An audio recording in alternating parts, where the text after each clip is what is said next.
Hello every one. இப்போ நம்ம Microsoft எக்ஸலில் automatic row numbers பற்றி பார்க்கலாம். ஃபார் எக்ஸாம்பிள், இந்த டேட்டாவில் நம்ம நேம் டைப் பண்ணோன்னா ஆட்டோமேட்டிக்காக நம்பர் க்ரியேட் ஆகணும். அதுக்கு ரெண்டு ஃபங்க்ஷன் வேணும். Equal to sequence function. அதில் நம்ம நார்மலாக இப்போது ரோ ஆர்கியூமெண்ட்டில் நம்பர் கொடுக்குறோம். இப்போ என்ட்ரு கொடுத்த உடனே நம்மளுக்கு 20 சீரியல் நம்பர்ஸ் வந்துடுச்சு.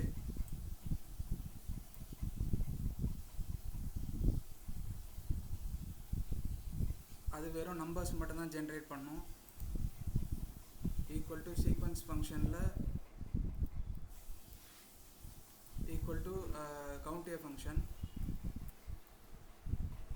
ஃபங்க்ஷனில் நம்மளுக்கு இந்த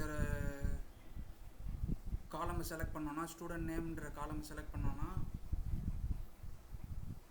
F4 கொடுத்து அப்சல்யூட் செல் ரெஃபரன்ஸாக லாக் பண்ணிவிட்டு க்ளோஸ் பண்ணிட்டோன்னா, ப்ராக்கெட் க்ளோஸ் பண்ணி என்ட்ரு கொடுத்தோன்னா நம்மளுக்கு அந்த ஃபார் எக்ஸாம்பிள் இப்போ இன்னொரு நேம் நான் என்ட்ரி பண்ணுறேன்னா அது கவுண்ட் ஆகிட்டே இருக்கும். எத்தனை ரோஸ் காலமில் டேட்டா இருக்குன்றதை கவுண்ட் பண்ணி தரும். இப்போ சீரியல் நம்பர்ன்ற இதில் ஈக்குவல் டு சீக்வன்ஸ் ஃபங்க்ஷன், அதில் ரோஸ் ஆர்குமெண்ட்டில் நம்ம வெறும் நம்பர் கொடுக்கறதுக்கு பதிலாக கவுண்ட் ஏ ஃபங்க்ஷன் கொடுக்கலாம். கவுண்ட் ஏ ஃபங்க்ஷனில் இந்த ஸ்டூடெண்ட் நேம்ன்ற காலமை செலக்ட் பண்ணிக்கலாம். F4 கொடுத்து அப்சல்யூட் செல் ரெஃபரன்ஸாக லாக் பண்ணிவிட்டு ப்ராக்கெட் க்ளோஸ் பண்ணி மறுபடியும் சீக்வன்ஸ் ஃபங்க்ஷனோட ப்ராக்கெட் க்ளோஸ் பண்ணி என்ட்ரு கொடுக்கலாம். இப்போ ஃபார் எக்ஸாம்பிள் இங்கே எக்ஸ்ட்ரா நம்பர் வந்திருக்கு. அதுக்கு இங்கே நம்ம -1 கொடுக்கணும். ஹெட்டிங்கையும் சேர்த்து கவுண்ட் பண்ணியிருக்கு. ஸ்டூடெண்ட் நேம்ன்ற ஹெட்டிங்கையும் சேர்த்து கவுண்ட் பண்ணியிருக்கிறதுனால எக்ஸ்ட்ரா நம்பர் வந்திருக்கு. அதுக்கு -1 கொடுத்துட்டோன்னா அந்த நம்பர் வராது.